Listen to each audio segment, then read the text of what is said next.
Welcome back to another episode of Let's Talk Football, Sis, your favorite sisto duo talking all things fantasy football. We are getting in the thick of the fantasy football season. It's week 13. It is like make or break for the playoffs at this point. So we are playing to fucking win, ladies. And we're going to talk all the strategy you need and dive into week 13, which we are super duper excited for. But before we kick off officially. Week 14. Week 14. Shit, I did. Hold on. Backtrack. Hold on. The holiday got in her head. 14. I know, right? We're moving. I'm looking at like funny week 13 shit in my notes too. So I'm like, it's week 13. No, it's week 14, 1 week before the playoffs. Final week. This is make or break. So we are playing to win. We are going all the way. We're not playing scared. We're going to talk about that in the episode a lot. But before we dive in, I want to talk a little bit of a giveaway we're going to do for some reviews on Spotify and Apple Music. So number one, it's the Ho Ho holiday season, which Ange is being festive as fuck. And has her little sweatshirt on. I could have matched her because we have matching sweatshirts, but we do. You know, we're not 12 anymore, Next but that's week, okay. We'll we still act like it. Something we can match. Oh no, I have some good ass sweaters. Don't worry, I'll come in hot next week. That's what I'm doing. I'm busting them out. I already wore one to work on Monday. Love it. It was great. Love it. I love it. Well, in the holiday spirit, we are going to do a giveaway. And to enter that giveaway, all you have to do is write us a review on Spotify or Apple Music. Obviously, whatever star review you feel, five stars, you think 5. Whatever star review. Subliminal messaging. Whatever review you think we deserve, give us a review, give us a shout out, write us some nice words, 5. 5 nice words. I know. And then we will announce that winner on next week's podcast. If you want extra entries to win, shout us out on social media. Make a TikTok about us. Shout us out about women in fantasy football. Give us a shout out on Instagram. You will get extra drawings for that as well. And we'll announce the episode. We appreciate you guys a ton.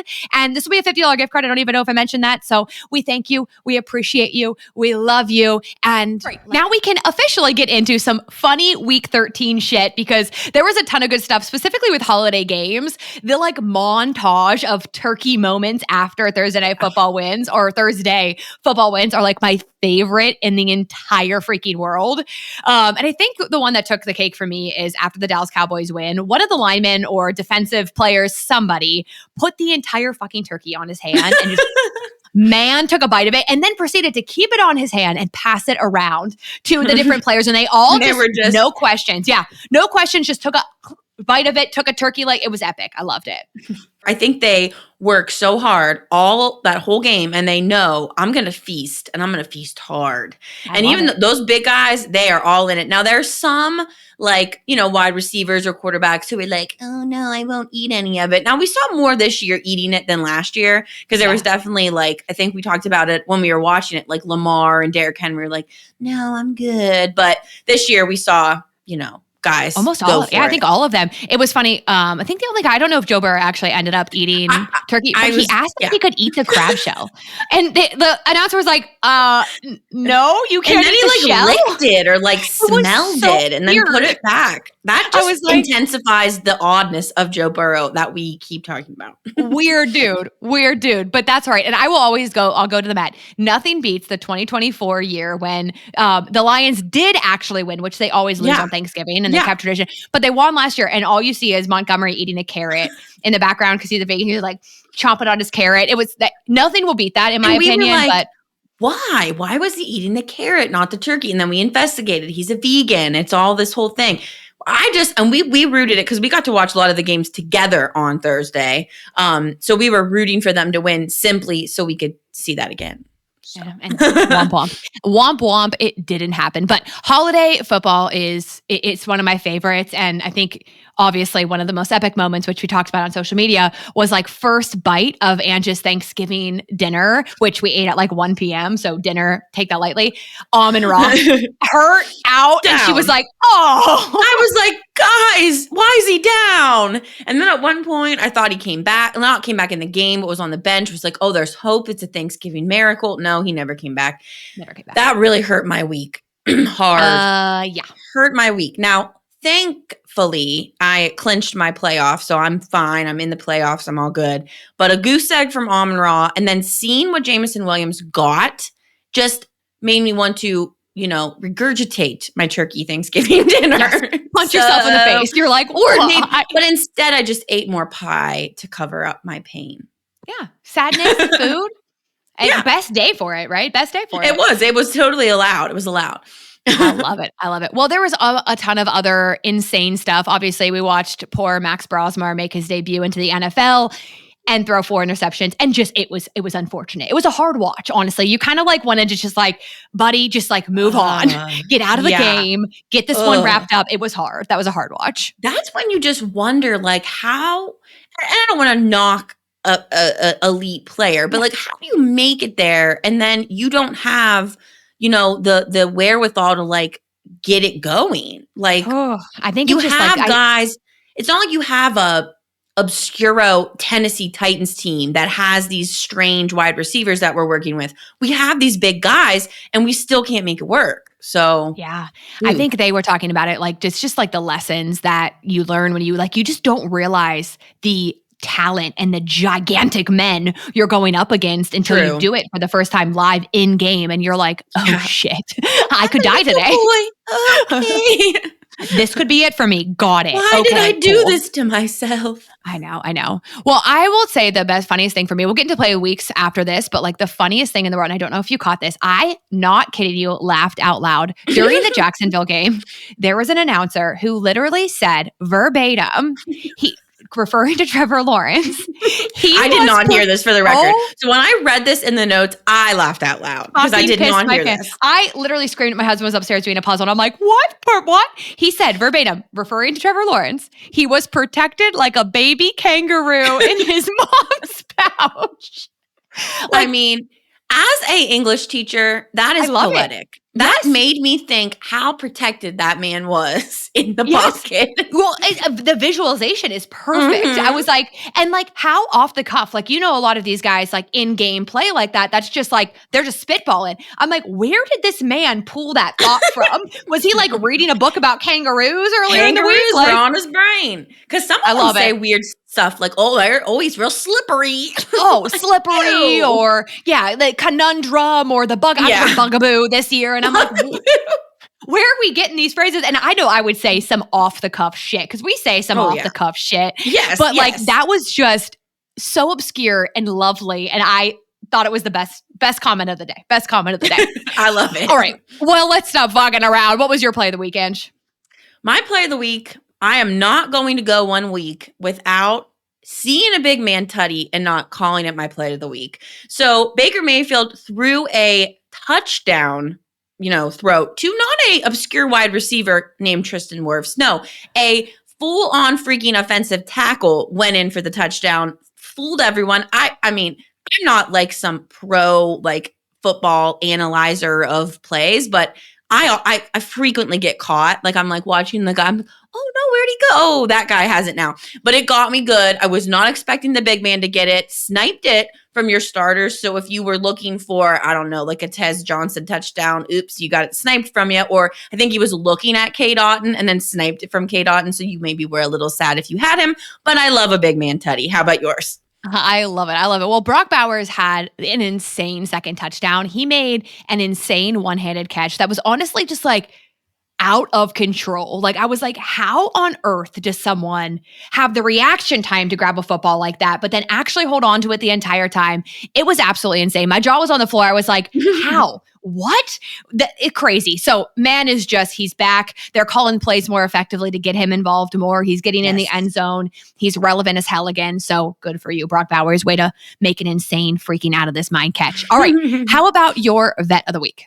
My vet of the week was Bijan Robinson. So it was a little bit, maybe non-existent there. People might have got a little bit nervous. And then we saw Tyler Algier kind of stepping in. What's going on? No, people.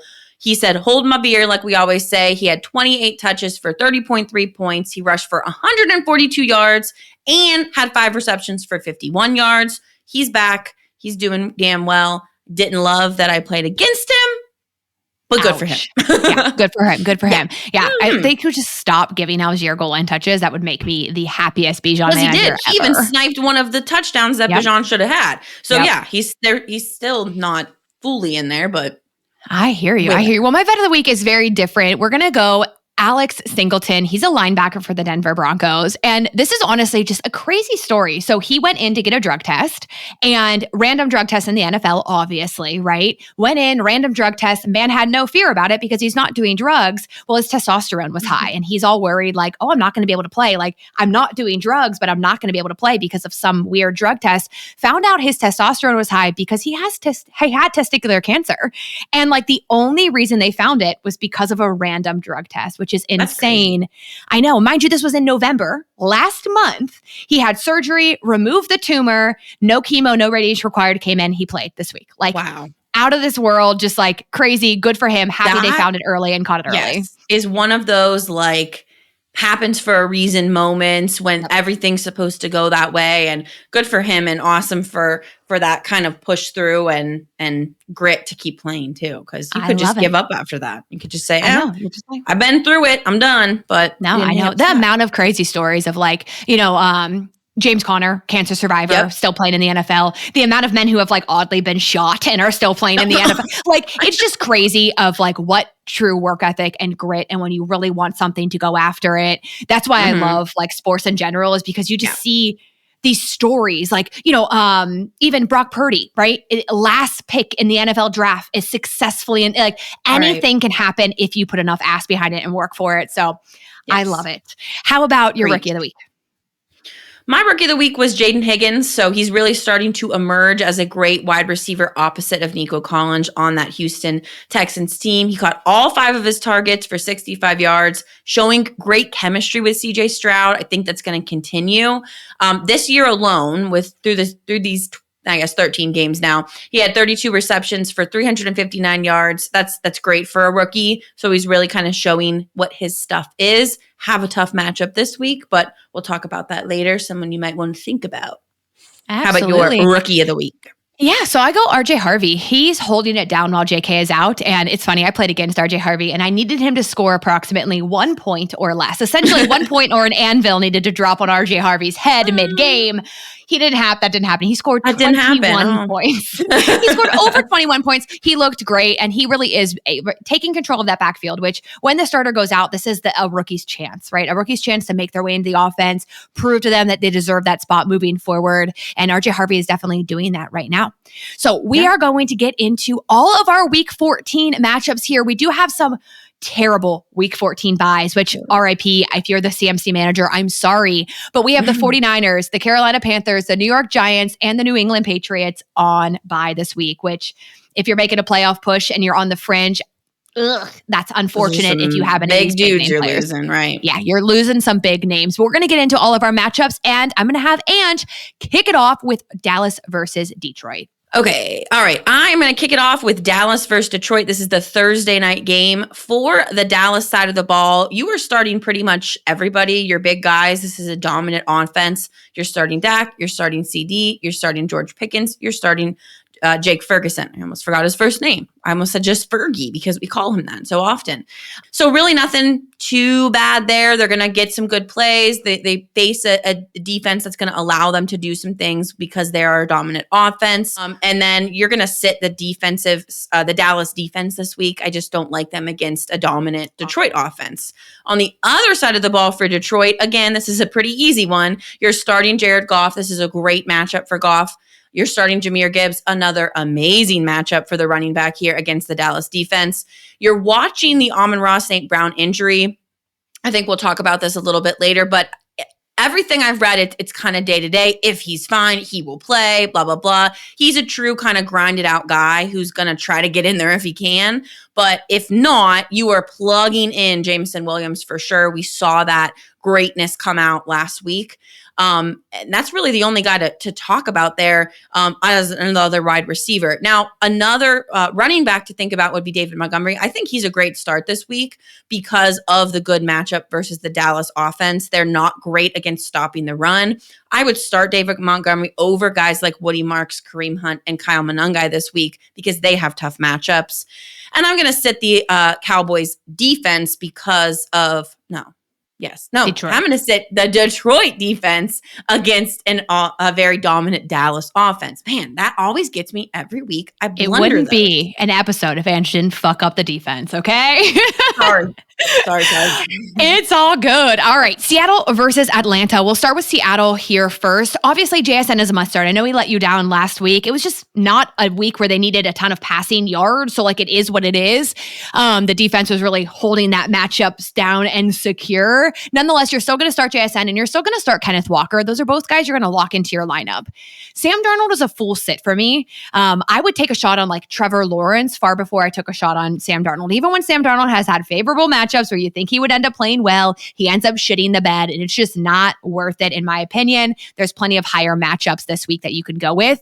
Same thing with a Cooper Kupp. He's a full sit for me. AJ Barner, you have better options this week like Zach Ertz, Darren Waller, Harold Fannin Jr., Mark Andrews, all would come ahead of him. Strange would even come ahead of AJ Barner as well. The only guy that's a fringe sit start would be Zach Charbonnet. He's an option if you're desperate for a running back. He's not going to be my first running back option. He's not coming ahead of RB1s like Travis Etienne. However, he could be started if you're in a pinch because you could always hope for the goal line touches. He's just going to fall in that same realm as Blake Corum, Algier, Sharbs. Yeah. So if you're just basically praying that you pick the right guy who ends up getting in the end zone, essentially. So you can start him. You just hope he ends up sniping a tutty from Kenneth Walker at that point. Over on the other side of the football for Atlanta, if Drake London plays, we're still waiting to know for sure about that. You play Drake London if he plays, obviously, and you're playing Bijan Robinson. No questions about it. Kirk Cousins, in my opinion, you have better quarterback flex options ahead of Kirk Cousins. So he would be a full sit for me. Mooney likely is a sit. He's a streaming start, I'll say. But for me, I would look to get him down on the bench this week. Not super excited about him. I would start Mooney only ahead of guys like Quentin Johnston and Keenan Allen this week. It's a really shitty matchup for the Chargers, so I would start Mooney ahead of those guys. But I would sit Mooney behind Vele this week of the New Orleans Saints, Mitchell and Mechie of the Jets. These are weird names that we haven't been talking about all year that have made their way into fantasy relevance. They would all come above Mooney this week. Same thing, I just talked about Sharbs. Same conversation with Algier. Sure, you can start him if you're desperate and you have no RB1s left that are active. But just so you know, if Hampton plays, you're going to play Hampton ahead of any of these RB2s. Kyle Pitts. It's a good matchup for him. You're probably just going to lock him in the lineup and play him. As much as I hate Petty Pitts himself. I got to trust Petty Pitts. I know. He's been performing decent. He's just hot or cold. But I'm starting him over Juwan Johnson, Colston Loveland. I'm even starting him ahead of a Gadsden this week as well. And I do think I didn't mention the Seahawks defense, but I do think you should start the Seahawks defense. And I do also think. She forgot it. I know. I forgot him. I also do think that the Atlanta defense potential streaming option to a turnover-prone Sam Darnold wouldn't be my first choice, but it's out there if you want to. Okay. All right, cool. All right, heading into my next game, Tennessee versus Cleveland. This should be an interesting matchup here. On the Tennessee side, there is really no one that I can even think of that I would say confidently start this week. Now, the Browns defense let us down last week. I know I was one of the victims to the poor Browns defensive play. I don't think that's going to continue, especially against this offense that has been struggling. So really nobody is someone that I'm must starting. I really don't even think there's anybody relevant to even talk about in this case as to even think about starting. So Tony Pollard, Tajay Spears, I'm going to start a guy like Chris Rodriguez with the Washington Commanders over him. And he has a tougher matchup this week. I trust him more. As far as Elok Iomanor or even Chimere DK, I don't know if he's healthy yet or if he's back for sure, but I'm going to start Rashid Shaheed, who hasn't really done much at all, but could have a big boom play. Isaac Tesla, especially with Amon-Ra St. Brown possibly being out, giving that other option for Jared Goff over Iomanor and other wide receivers for the Tennessee Titans. Now, this might be a risk it for the biscuit, clench your butt cheeks moment, but I could, if you were in a desperate need and you really want to roll the dice, you might pick up the Tennessee Titans as a streaming defense because of the Cleveland Browns offense. If we see Shedeur, I know he hasn't really been as awful as maybe the game one when he came in for Dillon. He's kind of turning things around. I don't think he's going to be throwing big, tons of interceptions. He's not going to pull a Brosmer on everybody, but it's an unstable offense. We don't see much, great things happening. So something to think about. On the Cleveland side, the only guys that I'm really going to say for sure starts, and this is a good matchup for Cleveland, but Cleveland doesn't always show great things, right? Would be Quinshon Judkins, and obviously you're going to start the defense this week. You got to trust them, even if they didn't really do great things for you last week. You're sitting Shedeur Sanders. He shouldn't really even be thought about unless you were in such a desperate need for a quarterback in a 2-quarterback league. Even though Jerry Jeudy has a good matchup this week in the Tennessee Titans, I'm sitting him. I'm not thinking about him. I would rather start a Dontavian Wicks from Green Bay over him, especially after seeing some good things from Wicks last week. The Titans are easy against the wide receiver. I do not like Jeudy. I do not trust Jeudy. I'm also going to sit a guy like Isaiah Bond. I don't really have a lot of trust in him this week. I think I would trust him maybe a tiny, itty-bitty bit more than Jerry Jeudy, but I'm not going to start him this week either. I want to talk about Dylan Sampson, another running back. Now, he did leave the game with an injury. He has been doing some kind of good things in this offense. Now, he's not someone that you're replacing a big guy with, but maybe if you're taking a shot on maybe an Algier or a Sampson and you say, yeah, what the hell, let me put Sampson in and see what happens. They've been using him as a pass-catching running back, so he might have some relevance in this particular matchup. He might be more reliable than a Jerry Jeudy or an Isaiah Bond. And then even though the matchup isn't great against the Titans defense, I'm going to start Harold Fannin. I'm sitting David Njoku. I think we said last week, he could be dropped if you have him and you need some other space to kind of make room for your playoff push. But Harold Fannin is getting and acting more like a wide receiver. He's getting better throws and better options and targets. So I would start him this week. I'd start him over a Juwan Johnson. I wouldn't say, I don't know why I put Kyle Pitts on there, because Kyle Pitts I'm going to play this week. But if you really want to, if you have no other option, Harold Fannin could be used for you. For sure. Next game up, I have Chicago versus Green Bay. They are at Green Bay this week as well. So in my opinion right now, trusting a wide receiver from Chicago is incredibly hard because they're passing the ball around to a lot of different players. It's roulette. I'm really not trying to play any of the wide receivers from the Chicago Bears right now. And Swift and Monangai are both in a 50-50 split. So to me, the conversation with the Bears goes, you play Swift, you can play Monangai, and that is it. Everyone else, in my opinion, becomes full sits. And I would look at guys like Mechie, Mitchell, and Vele ahead of some of the Bears wide receivers. And if I had to take a shot on any of them, I'm probably going to put my faith in Rome Odunze. That's it. And I don't even feel good about that because he's been performing so poorly. He'd just be the one guy that if I had to trust someone, he has the most upside, in my opinion. Yeah. But again, it doesn't feel safe, and they're putting so much faith in the run game. They are just running the fucking football. That's why Monangai and Swift are both incredibly relevant. And so both of them are good starts this week as well. And we did also... No, I was going to say something, but that's not actually accurate at all. So both Swift and Monangai can go ahead and be started. So that's it. I think you have better options ahead of Caleb Williams, guys like Jacoby Brissett, Jordan Love, Trevor Lawrence. I would all start ahead of Caleb Williams this week. I'm really not trying to get too involved in the passing game against the Green Bay Packers. So that ends it there. Same thing with the tight ends on Chicago, Colston, Loveland, Kmet, both sits. Too much sharing of the football. Who knows who's going to get most of the targets? I don't trust either of it. And it's a hard matchup for both of them.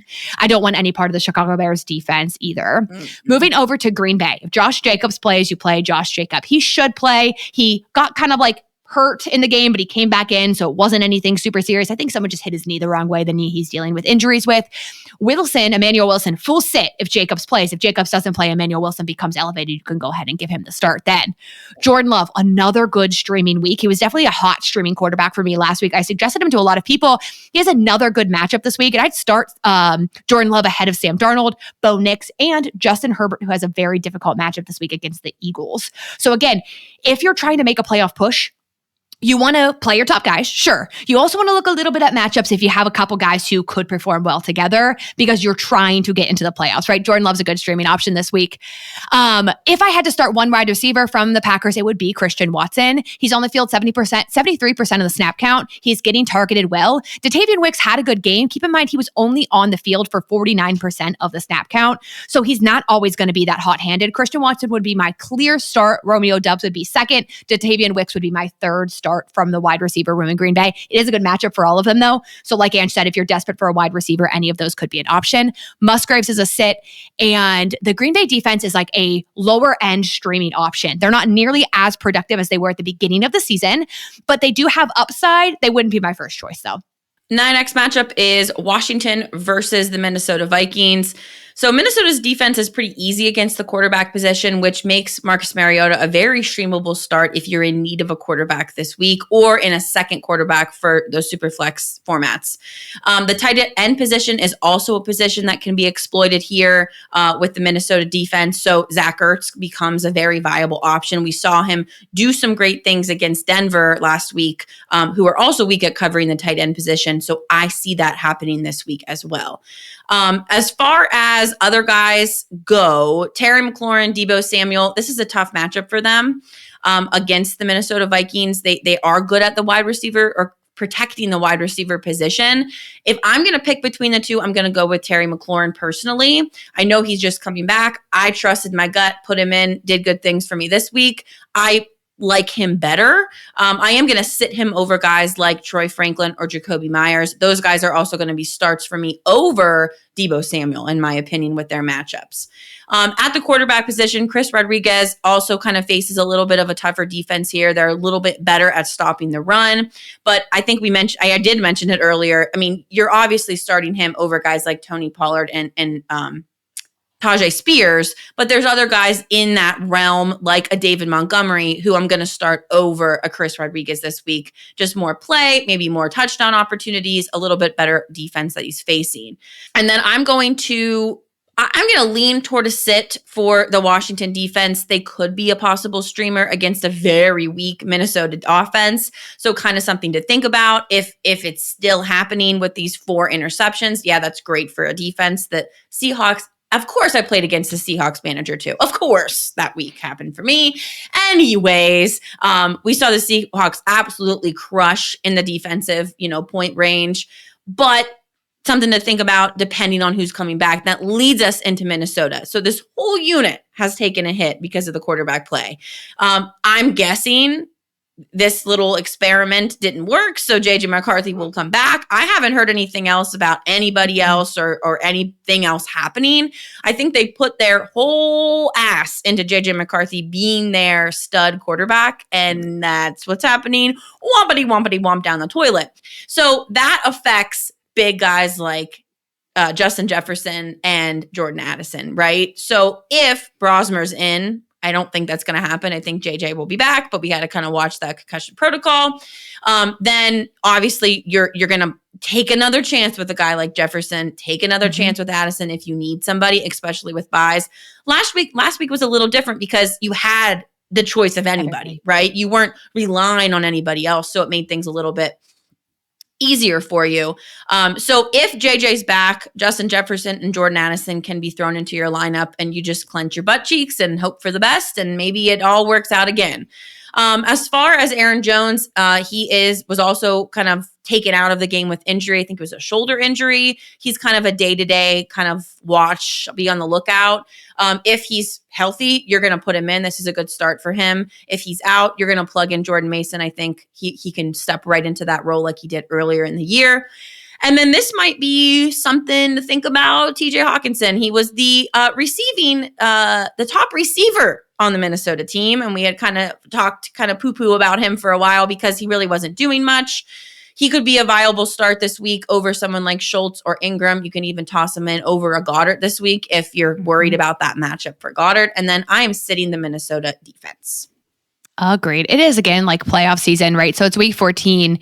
I have a really hard time, like if JJ plays in particular, you're not going to sit Justin Jefferson because of the upside. If you're trying to make the playoffs, Justin Jefferson could give you a 30-point week on any given day. Very similar to like AJ Brown, right? He could give you those upside weeks. And like these other fringe guys like, Mechie and Adion Mitchell and Vele, they might have really good weeks, but they're probably not going to be consistent 20-point plus guys where JJ, well, it's weird, JJ, but Justin Jefferson on any given week could do that. So like, Yeah, but if Brosmer plays, that's fucking hard. And I feel your pain on the Seahawks. The Seahawks defense and kicker outscored like most of my fucking wide receivers this week. Oh, yeah, the kicker too. I forgot about the kicker. And then the Cincinnati kicker got like 24 points or some dumb shit. Okay. The Vikings. Who would you rather have as your quarterback? Brosmer or Browning? Oh my God. If you were rostering the poopiest team, who would be your starting quarterback? Well, I'd probably say Browning over Brosmer. At least he like performed halfway decent sometimes. Icky. Ugh. All right, moving on. Let's cleanse the palate of that. Let's move to Miami versus the New York Jets. So Miami is pretty simple. Etienne and Waddle are both going to be locked into your lineup. I know Waddle has been very hit or miss, and it's just going to be like that because the offense is kind of hit or miss, but I have a hard time saying that you should sit him with the fact that he is their wide receiver one right now.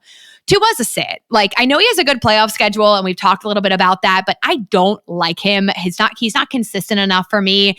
I would play someone like a Tyrod fucking Taylor ahead of Tua Tagovailoa. Okay, Tyrod's been performing a little bit better. Questions about it, yeah, that's good. Because I just don't trust him enough to put him into my lineup confidently. There are no other wide receivers to worry about on the Miami side of the football that are consistent enough for you. Same thing with Ollie Gordon. He's not getting enough work to worry about right now. Welcome back, Darren Waller, though he is. Darren Waller's great tight end. And for the next several weeks, he has really, really good matchups until about week 16. Week 17, he does have a hard matchup. However, if he keeps getting himself involved and performs well, he could be a tight end that you snagged off of waivers and play for several weeks if you're dealing with a wonky streaming tight end room like me. Okay. And take a look because he could have been dropped. People for sure. I had to drop him.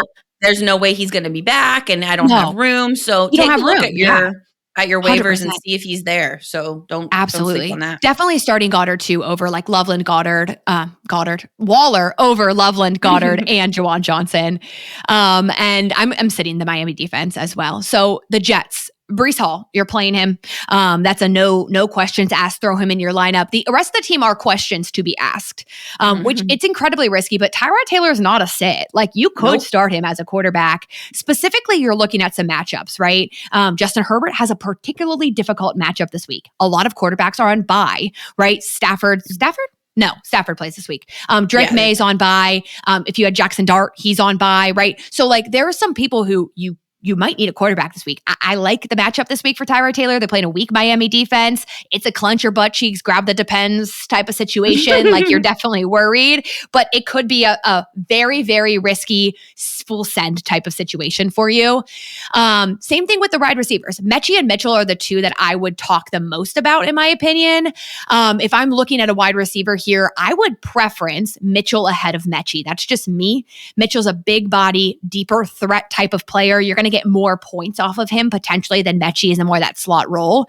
So I would play Adion. I really suck at saying his name. So Adion.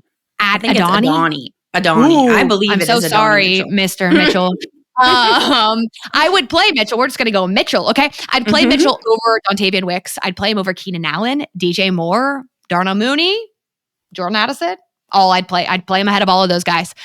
Mason Taylor is a full sit, just not a tight end I'm interested in. And the Jets defense is a sit as well. Next game for me, New Orleans versus Tampa Bay. On the New Orleans side, really only guy you're looking at here is starting Chris Olave. Tampa Bay's weak against the wide receiver, opening up more opportunities for him. You're not thinking about Tyler Shuck. He's still there. He's not terrible, but I don't think need him. There's better options out there, like a Tyrod Taylor if you need somebody for the week. Devon Vele had a flash in the pot week, and you might think, oh God, well, where's Olave going? Is he, taking over? No, don't think that. He just was sniped by that play. So knowing that you're out there, I mean, if you want to snag somebody for maybe big playability, maybe you see him as someone that can maybe make an impact as you head toward playoffs, sure. Yeah, I think he's a low level.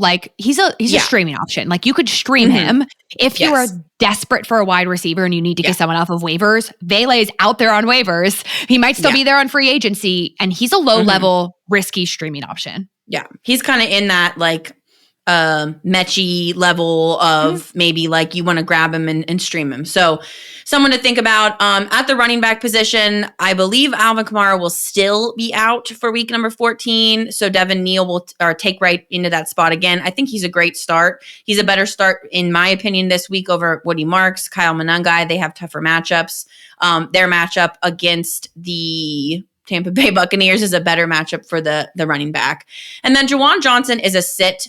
I like guys like Ertz and Waller this week over Juwan Johnson, just because Tampa Bay is tougher against the tight end. And I'm sitting the New Orleans Saints defense. And then going into Tampa Bay, really the only guy I could talk about as a for sure start here would be Bucky Irving. He came back in week 13. I think he's just going to be utilized more. He was only utilized 52% of snaps, but he should be getting more touches moving forward. They don't want to overwhelm him. They don't want to hurt him again, right? He is their guy. But we want to give you a little bit of context on Rachaad White and Sean Tucker, right? So at this point, they are just really good handcuffs to Bucky Irving. So if something were to happen again, you have those guys on your bench. Great, stash them. If I'm picking between the two as someone to maybe see as a more reliable option to plug in, it would be Rachaad White for me. I think Sean Tucker's kind of gone to the wayside. Rachaad White has more pass catching ability. He was that original backup before. He's going to take that role over again. But again, he's just essentially a handcuff at this point. So kind of take that with a grain of salt. Don't think, oh, I got a starter here, when Bucky's going to start taking back most of those snaps. Yeah, I think Sean Tucker at this point can be dropped off of your roster. Yeah. We saw last week that clearly it's Bucky took 50%. Right. Rachaad took the rest. And Sean Tucker, every now and then, was a relief guy. It's probably not going to change. No, exactly. Quarterback Baker Mayfield is someone to talk about. This is, a little bit of a tougher matchup against the New Orleans defense for quarterbacks. They apply some good pressure. And Baker's been a little bit shaky over the last couple of weeks. We haven't seen him maybe 100% Baker. Hopefully that changes this week. Guys to think about over Baker this week would be Jordan Love. We talked about Jordan Love's matchup already. Trevor Lawrence, who's a little bit more consistent at this point, who has a better matchup. And my man, the Donk. I'm always willing to put the Donk in. And I have the Donk on my bench to flip-flop with Baker, and I did it last week, and I'm glad I did. And if you don't know who we're talking about, that is Jacoby Brissett. But where have you been if you don't know who the Donk is? What are you doing? And then wide receivers, you're going to start Emeka Egbuka. I know he's kind of let you down over the last couple weeks, but he's the reliable guy. Because of the return of Chris Godwin, Tez Johnson is a little bit irrelevant now. He could be dropped, in my opinion, because Godwin's taking over those snaps. And with Godwin being back, he could be plugged in as a start as well. And then that kind of makes Cade Otton a little bit less irrelevant as well. He was getting more of those targets because Godwin was out. I'm also going to call the Tampa Bay Buccaneers defense a streaming option this week against a weaker offense in the New Orleans Saints. So something to think about there. Yeah. And just keep an eye on Mike Evans. He might be making his way back. Who knows? We don't have quite an update on that just yet, but just something to keep an eye on, specifically if you're targeting and you're already in the playoffs and you need to make a late run. You don't need a wide receiver this week. Grabbing him off of free agency, picking him up, throwing him on your bench if you got room. It might be a solid option for you there too. Crazy to think that some of these guys can come back from some of these injuries. I know it. All right, we got Indianapolis Colts versus Jacksonville Jaguars. So we'll start with the Indianapolis Colts side of the football. Must start Jonathan Taylor. Great matchup for Tyler Warren. And then Pittman and Alec Pierce. They're both we're going to call them wide receiver 2 flex plays, meaning they're not going to give you wide receiver 1 potential. They might, but they're both possible starts. They're not full sits. They're that streaming wide receiver options. I personally think Alec Pierce here has a little bit more of a good luck touch simply because he gets that deep threat ball with Daniel Jones. He has more potential to get into the end zone and score some more fantasy points for you. So I do like Alec Pierce a little bit more than Michael Pittman, but both can be started this week. It just kind of depends on what else your roster has available for you. I would start both of these guys ahead of BTJ. Right? That's just me. I feel more comfortable with that. Moving on to Daniel Jones, always going to be a streaming quarterback. He's held his own 2 hard matchups against Kansas City and Houston. He scored 16 points in both of those matchups. So he's been able to hold his own against tough defenses, which is Good for him. He is dealing with like an active fibula fracture, which is fucking insane. But, he's still out there doing his thing. Which wasn't it like hidden and no one knew about this for weeks? Yes. And it's just Danny Dimes was just like, I'm fine. I get it. Like, I remember like back in my gymnastics days, I would have like an active fractured foot. My gymnastics days. I would have an active fractured foot and they wouldn't find it. And you're just like, God, my foot hurts. Then you finally get an x-ray and they're like, oh, your foot's broken. And you've just been like doing vault on your foot for And we also come from a family that's like, we're fine. We're fine. Suck it up, like, buttercup, rub some dirt on it. I'm not feeling good. Oh, maybe we should go to the doctor. Nah, I'm okay. I'll be fine. It's fine. Yeah. So he's playing through it. Nonetheless, there are conversations here. Like, he's not an auto start, right? Daniel Jones is someone you could flex people over him. But like, the conversation I have written down is like, if you had to decide between Daniel Jones or Tyrod Taylor, who would you play?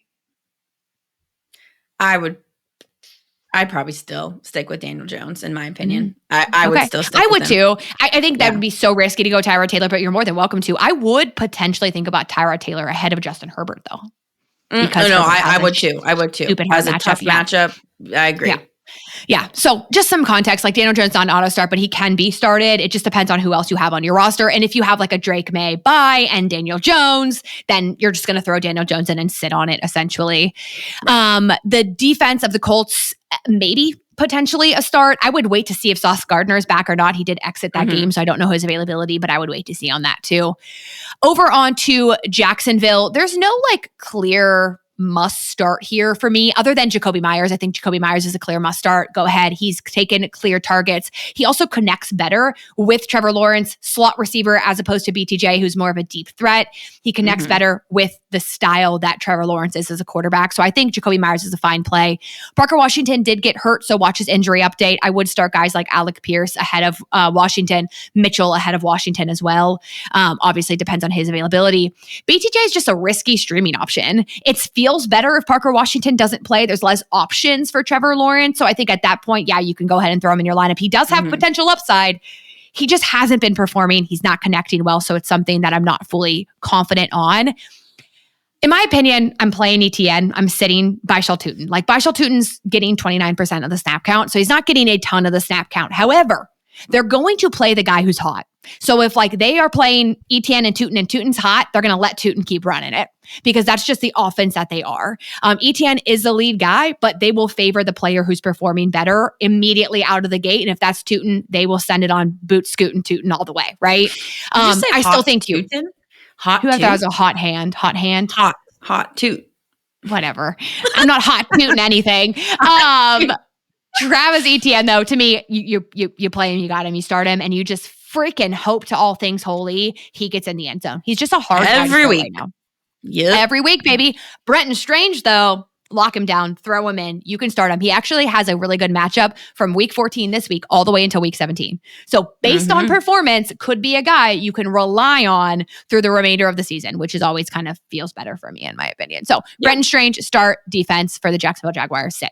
Okay, very good. My next matchup is Pittsburgh Steelers versus Baltimore Ravens. This should be an interesting one. Oh, the Steelers are so fucking hard. They're so hard to. The Steelers are so fucking terrible to watch. They suck. They suck, and I hate watching their offense. When are we ever going to get a good offense? I don't know. Maybe if Aaron Rodgers gets beat up some more and looks like a snarly old man on the sidelines, his nose bleeding. Yeah. Okay, so Pittsburgh is tough because, like we just said, it's very hard to watch them. The only guy I'm trusting here is Jaylen Warren. He's the only guy that I'm excited to even watch on the Pittsburgh Steelers side. And then I have to mention DK because he has a good matchup here in this Baltimore defense, but we've seen him have good matchups in the past and nothing has materialized from it. I think he only had one 20-plus point game and everything else was like 4, 6, 7, 4, 5. Stupid.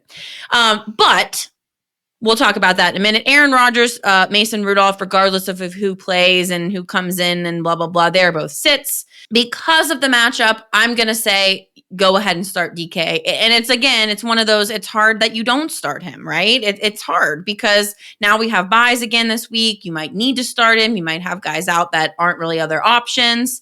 I'm going to start him over Adebo Samuel. I'm going to start him over Terry McLaurin because he has a better matchup here. He could have a big playability, but we shall see. I'm just very hesitant on it. So temper your expectations. Kenneth Gainwell has been doing really good things in this Pittsburgh offense. If you need someone to put in your flex position to get you some kind of good points, I don't think Kenneth Gainwell is someone that you should sleep on. He's being used alongside Warren. Yes, Warren is still the clear back, but he has been getting some good snaps and some good touches, especially against this poor, weaker run defense of the Baltimore Ravens. Gainwell is someone to think about. And there are so many freaking Pittsburgh tight ends. We don't even talk about any of them. So they are all sits. I'm also sitting the defense. On the Baltimore side of the ball, whoa. Usually, I would say start, and I can't say it at all. Okay? I'm not thrilled about starting anyone from the Ravens, even against Pittsburgh. So we've seen Pittsburgh kind of go on this dumbass roller coaster of, oh, we're good defense. Oh, we a poop defense. Oh, we're good. I think it's going to be one of those bounce back weeks, especially with a divisional rival in the Baltimore Ravens. I think they're going to scrap back and be the defense that we see. Lamar Jackson, I'm sitting him. I don't like him this week. I don't trust him. I just don't trust him. That's my personal opinion. I would rather go Jordan Love, Daniel Jones. I would even go the donk over him this week. Do you know what I'm talking about? Yeah. Jacoby, I know. Yeah. It's just hard. He's really crapped the bed the last couple weeks. Something's not right. He's not all the way there. He's not having the rushing that you drafted him for. I think that something's going to come out at the end and say, hey, he was battling this injury. He's going to go into surgery. And this is why we were seeing not great things from him. And that affects everybody else. It affects Derrick Henry. It affects, wide receivers like Zay Flowers. I don't really love Derrick Henry in this matchup. Really? We just watched James Cook have an all-time rushing high in a game against the Steelers defense. Okay. And I thought that. But here's my thought is now, we just got stomped on. Now we got to get our shit together. We have this I think though, if you're thinking about defense though, what are the defense is most scared of who? Lamar Jackson and his just sketchy ability in the pocket. Right. Very similar to Josh Allen, where they try to stop Josh Allen and they just let it all up to James Cook. I think it's the same shit's going to happen. Yeah, that same game script will most likely happen. So you're trusting Derrick Henry. That's the only guy. That's the only guy. In my opinion. And I was very hesitant to put anybody in my must-start category. Mm-hmm. Derrick Henry was on the teetering on both sides. So you're sitting Zay Flowers. You're starting Christian Watson, who's way more reliable, has a more reliable quarterback. Because Pittsburgh is very weak against the tight end position, Mark Andrews is coming out of my mouth. Yeah, it should be a great start for him. But it should be a great start. You're worried. But you're worried that, it doesn't happen for him because that's just who Mark Andrews is as a good and then flop kind of guy. I'm going to say start him. If you have him, take the shot on it because there's really a lot of upside there. And I'm sitting the Baltimore defense as well. All right, Denver versus Las Vegas. If we remember this game, it was week 10, and it was the shittiest game ever. It was like 10-7. It was very hard to watch. Ooh. So we hope that doesn't pan out here. We'll start with Denver. Most of their team, or you're just going to full trust. You're trusting the Denver defense, obviously. Mm-hmm. Throw them in your lineup. You're trusting RJ Harvey alone in the backfield. He looks great. Throw him in the lineup. You're going to play Courtland Sutton, and you're probably going to play Troy Franklin as well. You feel a little bit nervous about Troy Franklin coming off of a not so great week when the matchup should have been there for him. Nonetheless, there's not much you can do about it. It should be a favorable matchup. And if Bo Nix and Troy Franklin can connect on deep balls, you will be very, very happy. Troy Franklin just got covered very well in his past matchup. So I still think he's a play this week. So that's really it there. Ingram, this is a really bad matchup for Evan Ingram. They're the second hardest against the tight end position. So it's not my favorite tight end streaming option this week. There's guys like Ertz, Waller. Even if I needed to be like desperate, I might go Jawan Johnson ahead of Evan Ingram, just simply due to the matchup availability there. So that's that easy. Oh, I guess we should probably talk about Bo Nix. He's a streaming quarterback option. Again, he's a little bit risky. He had 321 passing yards this past game, but he only threw one touchdown. And since he's a pocket passer and he does sometimes have rushing ability, but he's not getting in the end zone himself, it's depleting his points, and he threw an interception. So if he could have had 321 yards and 2 touchdowns, you'd be happy and no interceptions. So he's a streaming option. It's just going to be deciding between guys like Bo Nix and, Daniel Jones. Bo Nix technically has the better matchup ahead of Daniel Jones. So you're just trusting what quarterback do you trust and what offensive weapons do you trust more, essentially, is the questions you have to ask yourself. And I trust the weapons Daniel Jones has over the weapons Bo Nix has, and the consistency Daniel Jones presents over the consistency Bo Nix presents. So that's the conversation there. Vegas must-starts are Brock Bowers and Ashton Genty. Both of those guys can get locked into your lineup. Geno's a full sit. I'm never going to trust Geno Smith, period. And there's just a little bit too much like wide receiver roulette. This is a very hard matchup against the Denver Broncos. You don't want to play Tucker, Besh, Lockett, none of them. So all of them are full sits for me this week. And the Vegas defense is also a full sit as well. My next matchup, Cincinnati versus Buffalo. Man, we saw Joe Burrow come back, and yay, he's back. So that means everybody else has helped out. Now, Joe Flacco did his thing and helped everybody out too. So Joe Burrow is a start this week. You're going to start Chase Brown. You're going to start Jamar Chase. I always get those. I always want to say them opposite. Like, why would you draft people with similar names? Anyways, and then you're going to start T. Higgins. He should be good to go for this week. Brown should have an exceptional week against a weak Buffalo rush defense. So really want to look for him as a really good start this week. You're going to sit both of your tight ends here. Not a great matchup for tight ends. So Gesicki and Fant aren't guys you're plugging in this week. There's better options out there. And then I'm going to sit the Cincinnati defense, obviously, even though they've kind of come alive just a tiny bit more. On the Buffalo side, some automatic starts. You're starting Josh Allen. You're starting James Cook. You're starting Dalton Kincaid if he is healthy and ready to start. Guys to talk about here would be Khalil Shakir. He just kind of been all over the place. Don't love the production that I've seen from him. I would choose to sit him this week. I would play guys like Troy Franklin, Alec Pierce, Jacoby Myers, Cortland Sutton, all those guys over Khalil Shakir this week. I just have more confidence in them than him, especially if Dalton Kincaid's back. I think that is who Josh Allen's going to target, kind of look for those tight end, kind of like shorter passes than the Khalil Shakir like we've seen in the past. And then I'm going to sit the Buffalo defense as well. Yeah, next up I have LA Rams versus Arizona. So we'll start with the Rams first here. Must starts, basically everybody. Stafford, Kyren Williams, Puka Nacua, Adams. Devontae Adams, it's insane. They're scoring multiple touchdowns every single week. And it almost sucks a little bit if you're the Kyren Williams manager because those 1 yard scores are going to Adams. It's just those 1 yard passes that typically your running back would take. They're like, no, let's so short. Why haven't, I know it's happening. Why don't every other defense out there know what's happening? Why are we letting that? It's like, they're going to do the short pass to Devontae. They got it they're again. Like, let's cover Kyren Williams. And then they're just throwing the ball to Adams every time. So why are we doing that? Nonetheless, you're starting all of them. No other wide receivers I would hang my hat on there. There are 3 active tight ends in the lineup. Therefore, I trust none of them because there's too many of them. And I do think the Rams are a fantastic streaming defensive option this week as well. Over on Arizona, you have the conversation of Michael Wilson, Marv. So Marv got hurt, comes back from appendix, hurts his heel.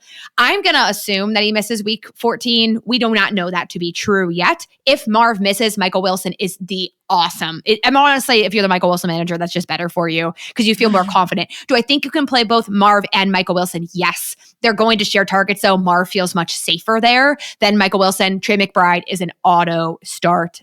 Duh. He's like tight end 1. He looks fantastic.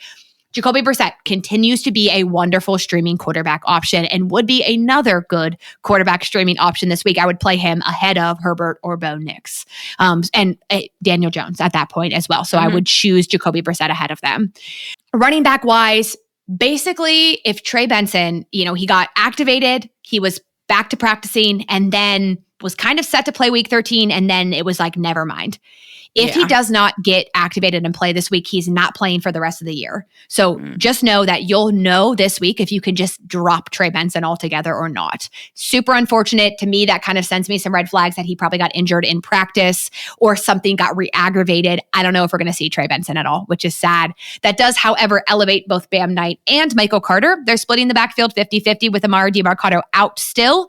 So either of those options are going to be low-level running back 2 options. Flex options as well. Bam Knight ahead of Michael. But they're really just 50-50. It's just who gets in the end zone, essentially, right? Bam Knight had a good week last week.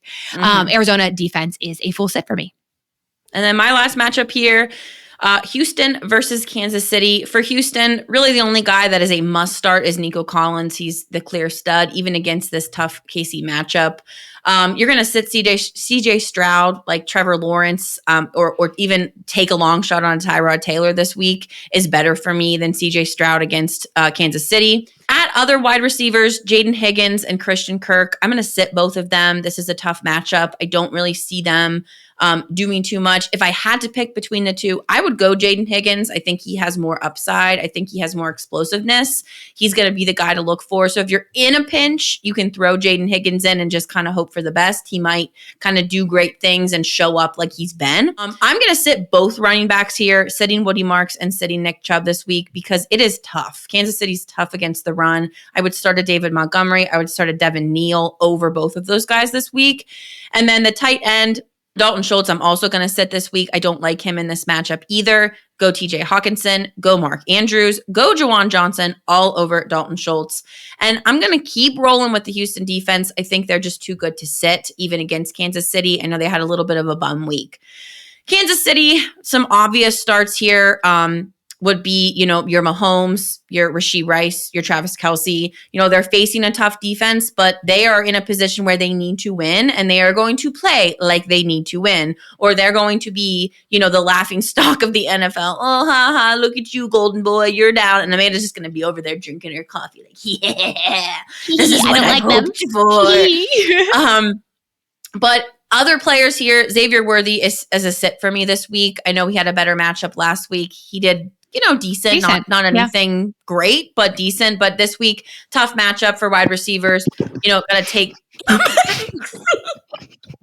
You should have seen my face. I just dropped my mic. I wasn't even looking at you. I was reading the notes, and then I saw you fall down a little bit. Okay. Other wide receiver to talk about here would be Xavier Worthy. You're going to sit him this week. He kind of showed some good things last week, but that was an easier matchup. This is a tougher matchup for him. I would start a Dontavian Wicks. I would even go with a Jerry Jeudy this week over Xavier Worthy just because of the matchup. They're going to look for Rice a lot more in this game. That's the reliable guy for Mahomes, Amanda's favorite. And then at the running back position, Pacheco and Hunt are both sits as well for me. Tough defense against the run. Jordan Mason, David Montgomery, even Kenneth Gainwell are all choices over both of these guys for me this week because just not really great things. We should have seen great things last year with an easier Dallas defense, and we didn't see that. And then as far as the Kansas City, I would start them. I think they're a good option to be started if they're available. You can grab them or if you have them, because we've seen this offense make some mistakes before, so you can capitalize on that. Absolutely. All right. Last matchup, Philadelphia Eagles versus the Chargers. We're going to start Philadelphia. Philadelphia's offense is just terrible. It's terrible to watch. They're doing fine, right? They're winning kind of sometimes, but they're just not a fun offense to watch right now.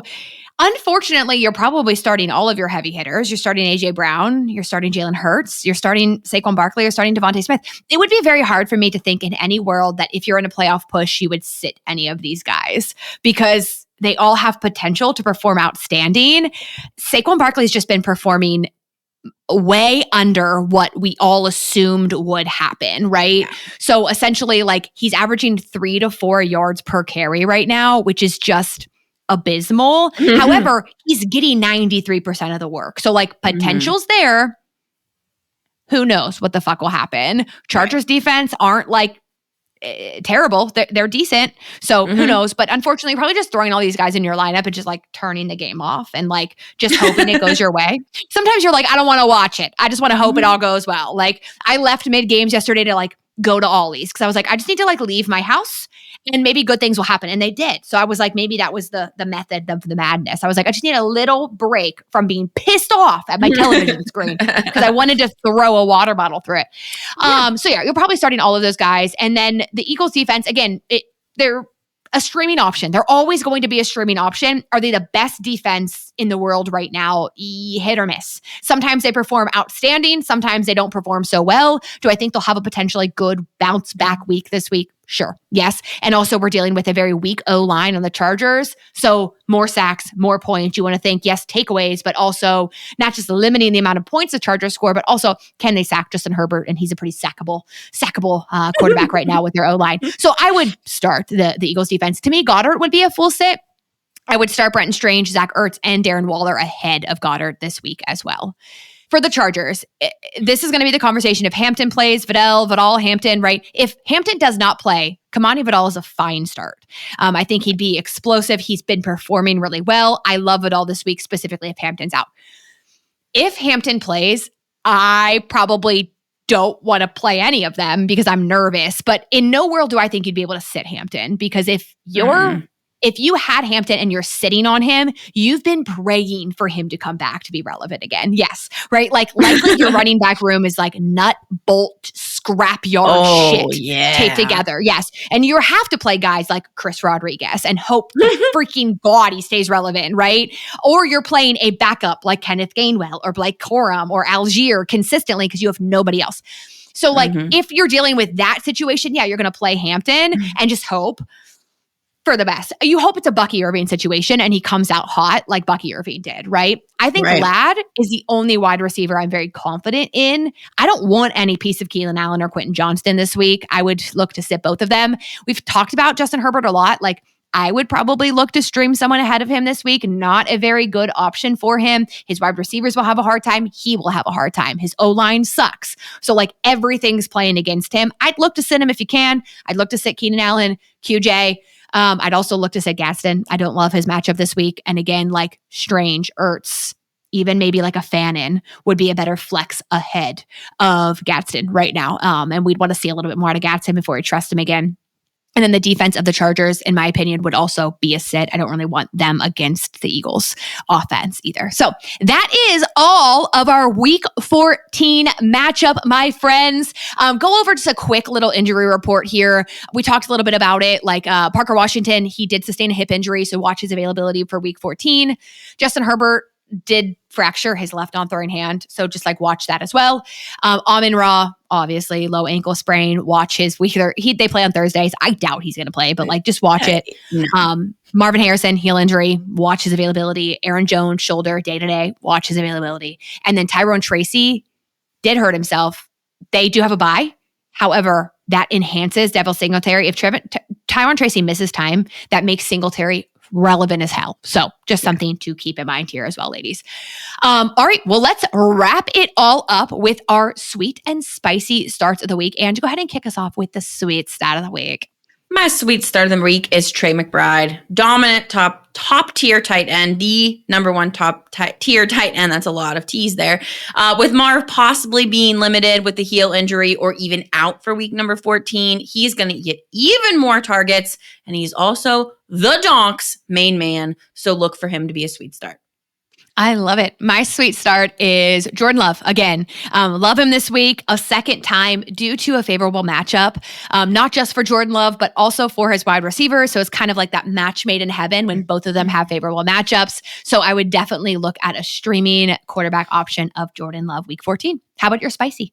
My spicy pick of this week is Issac Tesla. I love saying that name. Tesla. I just want to, I hope he drives a Tesla. That would just be my Tesla dream. In the Tesla. In a Tesla, right. But I don't see, we just talked about, St. Brown being back in full play for Thursday with that short turnaround. So Williams is going to take, obviously, the brunt of the targets. We saw him on Thursday during those games. But he's facing a Dallas defense who should give Tesla some great openings. So he should be the good wide receiver 2 here in this offense. I love it. All right. Well, my spicy start of the week, I actually fundamentally hate it. And I don't recommend it, right? But it would be the riskiest shit you've ever done. Isaiah Bond, baby. I freaking hate Jerry Jeudy. So I'm never going to recommend the Judester himself, okay? So in no world are you going to see me, my spicy start be Jerry Jeudy this week. I hate him with a burning passion. So rookie on rookie, Shador and Bond match up together. It's a favorable matchup for the wide receiver room. I hate the Browns offense and trusting them. You'd probably feel better with a Fannin over a Bond, but I'm going to go spicy as hell this week and say, Isaiah Bond, baby, let's see what the hell happens, shall we? Cool. Get it going. I love it. All right, guys. Well, if you are in the playoff push, now is the time to make sure that you lock your lineup in effectively. If you aren't in the Patreon, now would be the perfect time to be able to ensure you get the playoff push you need and get all of the playoff advice you need to take home that championship. Most of our playoffs start week 15. They run week 15, 16, and 17. We're going to be talking a ton of playoff information over on our social media channels this week to get you all ready. So if you're not already, follow us on TikTok and Instagram at Let's Talk Football Sis, and we will see you guys next week. Good luck. See you soon. See you soon.